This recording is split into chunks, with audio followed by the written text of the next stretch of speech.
اعوذ باللہ من الشیطان الرجیم بسم اللہ الرحمن الرحیم توکلت علی الحی الذی لا یموت افوض امری الی اللہ ان اللہ بصیر بالعباد وما توفیقی الا باللہ۔ مولا امیر المؤمنین حضرت علی علیہ السلام فرماتے ہیں زینکم الادب، تمہاری زینت ادب ہے۔ زینکم الادب، تمہاری زینت ادب ہے۔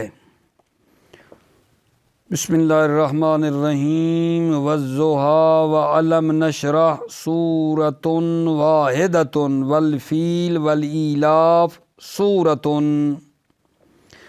آج بحث ہماری یہ ہو رہی ہے کہ سورہ ضحیٰ اور علم نشرح ایک صورت ہے اور سورہ فیل اور ایلاف جو ہیں وہ بھی ایک صورت ہے بنا برقول مشہور۔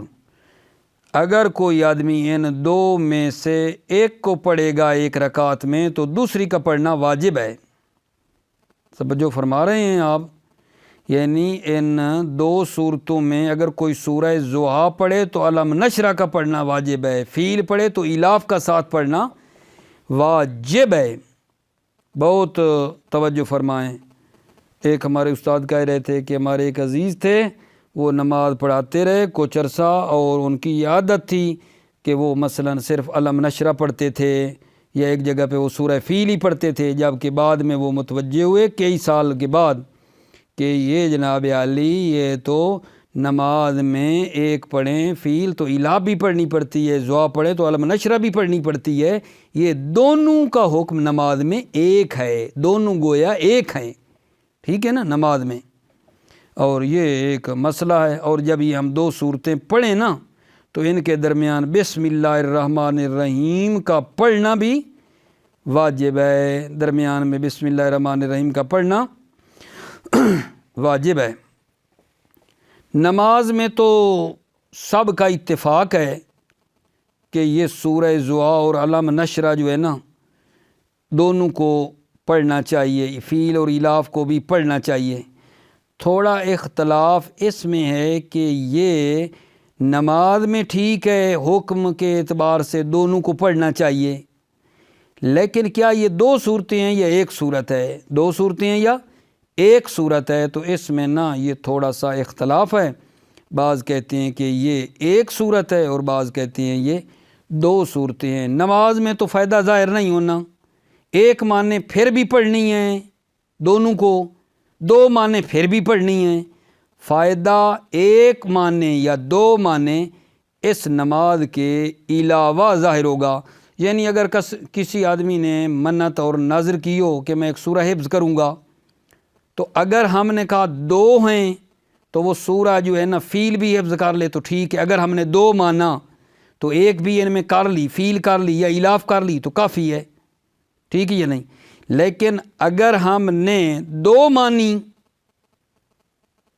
مانی ان کو، ایک نہ مانا ان کو، ٹھیک ہے، تو پھر سورہ فیل کر لی یا ایلاف کر لے تو ایک کافی ہے نماز کے علاوہ۔ لیکن اگر ہم ان کو ایک مانیں تو پھر دونوں کرنی پڑیں گی۔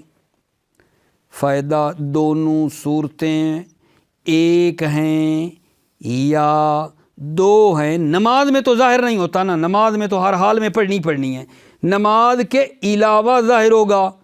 عرض کیا ہے کہ ان دونوں کو اگر ہم ایک مانیں تو جس بندے نے نذر کی ہوئی ہے دونوں کو حفظ کرے گا تو اس کی نذر پوری ہوگی، اگر دو مانیں تو ایک بھی کر لے گا تو ٹھیک ہو جائے گی بات، واضح بات ہو گئی جناب علی۔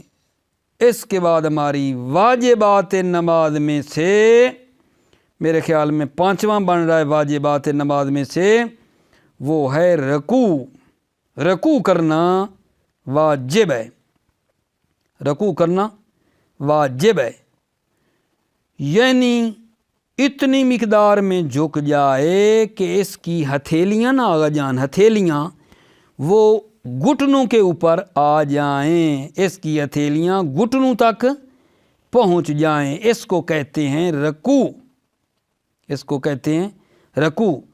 رکوع واجب ہے، اور رکوع میں یہ ہے کہ اتنی مقدار میں خم اور جھک جائیں کہ اس کی ہتھیلیاں گھٹنوں اور گھٹنے زانو میرے منہ سے نکلے نا، تو زانو سے مراد وہی گھٹنے ہیں. زانو میرے خیال میں فارسی میں ہے، مراد یہاں گھٹنے، گھٹنوں تک نا پہنچ جائے. ٹھیک ہے یہ نہیں آگا جان، جھکنا ضروری ہے. صرف ہتھیلیوں کا گھٹنوں تک پہنچانا کافی نہیں ہے. جھکے بغیر ہتھیلیوں کا زانو تک پہنچانا یہ کافی نہیں ہے. ٹھیک ہے نا. کیسے بھلا؟ ایک بندہ جو ہے نا جھکے بغیر تھوڑا سا گھٹنے اور زانو آگے کر لے، تھوڑا پیچھے ہٹے، تھوڑا بدن پیچھے ہٹا کے زانو آگے نکال کے، ابھی میں شکل دکھا نہیں سکتا آپ کو، یعنی تھوڑا زانو آگے نکال لے، جھکا نہیں، تھوڑا بدن پیچھے ہٹا کے، سر اور پچھلے والی جو ہے نا کمر وغیرہ اس کی پیچھے ہٹا کے زانو آگے نکال کے، زانو کیونکہ اوپر آ جائیں گے، تھوڑا یہ پیچھے جھک چکا ہے تو اس کے ہاتھ زانو تک پہنچ جائیں گے. سمجھے ہیں یا نہیں؟ یہ کافی نہیں ہے، بلکہ جھکنا ضروری ہے. جھکے اور ہتھیلیاں زانو تک پہنچ جائیں، بس اتنا کافی ہے.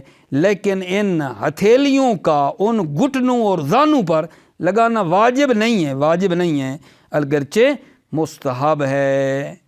ٹھیک ہو گئی بات میرے عزیزو؟ یہ ہے رکوع میں اتنا جھکے کہ اس کی ہتھیلیاں گھٹنوں تک پہنچ جائیں. اگر یہ چاہے تو ادھر اس کو لگا دے زانوؤں کو ہاتھ، لیکن لگانا اور اس کا اوپر رکھنا واجب نہیں ہے. ٹھیک ہو گئی بات میرے آقا جان؟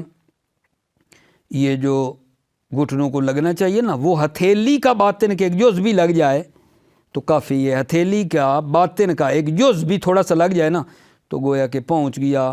تمام ہتھیلی کا پہنچانا بھی ضروری نہیں ہے.